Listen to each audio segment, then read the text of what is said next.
বৃষ্টি, তুমি জানো একটা বাচ্চার জন্য অনেক কতই না কান্নাকাটি করছে, আর তুমি তুমি যে একটা বাচ্চার জন্য এত বড় একটা রিস্ক নিতে যাচ্ছ। দেখো সাব্বির, কালকে তো আমার অপারেশন। আমার যদি কিছু হয়ে যায় বা আমি মারা যাই, তাহলে তুমি এই সন্তানকে দেখে রেখো। কথা দাও সাব্বির, তুমি এই বাচ্চাটাকে দেখে রাখবে। দেখো বৃষ্টি, এই মরার কথা না তুমি একদম মুখে নিবে না। তোমার কিচ্ছু হবে না, আমার বিশ্বাস। তুমি সুস্থ হয়ে ফিরে আসবে। আর আর তুমি এটা কি করলে? আমি না একদমই মেনে নিতে পারছি না এটা। সাব্বির, আমি অনেকবার বলার চেষ্টা করেছি অনেকে, কিন্তু বলতে পারিনি। কিন্তু আমরা আরেকটা কাজ করতে পারি সাব্বির। কালকে যদি আমার অপারেশন সাকসেসফুল হয়, তাহলে তো আমি সন্তান জন্ম দিতে পারবো, তাই না? তখন আমি নিজে গিয়ে অনেক আর মেঘলার সন্তান ওদের কাছে ফিরিয়ে দেব। তখন অনেকের দুটো সন্তান থাকবে, আমরা সবাই হ্যাপি থাকবো, আমি, মেঘলা, অনেক, সবাই। আর যদি না ফিরি, তাহলে তুমি নিজে এই সন্তানকে অনেক আর মেঘলার কাছে ফিরিয়ে দেবে,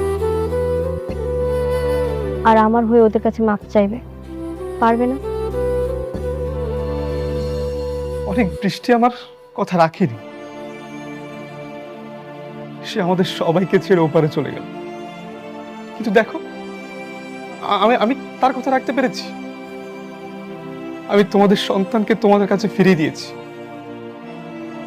আমার না খুব ভালো লাগছে তোমাদের সন্তানকে তোমাদের কাছে ফিরিয়ে দিয়ে। বন্ধু, তোমাকে অনেক ধন্যবাদ। তুমি যদি এই সত্যটা না জানাতে, তাহলে কখনো এই সত্যটা জানতে পারতাম না।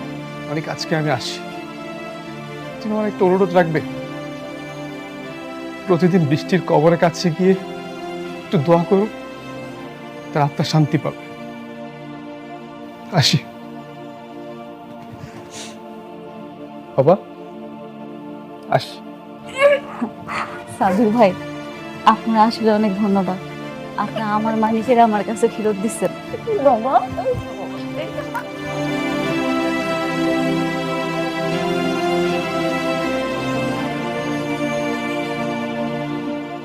ভাই কি আসবে? নানা ভাই, কোথায় ছিল? দেখছো, একবারে তোমার মতো হয়েছে। এখন বিশ্বাস করতেছো তো? তোমার মতো দেখতে হয়েছে। দাও, এবার আমার কোলে দাও। আসো বাবা, এই তো আমার লক্ষ্মী বাবা, আমার রাজপুত্র।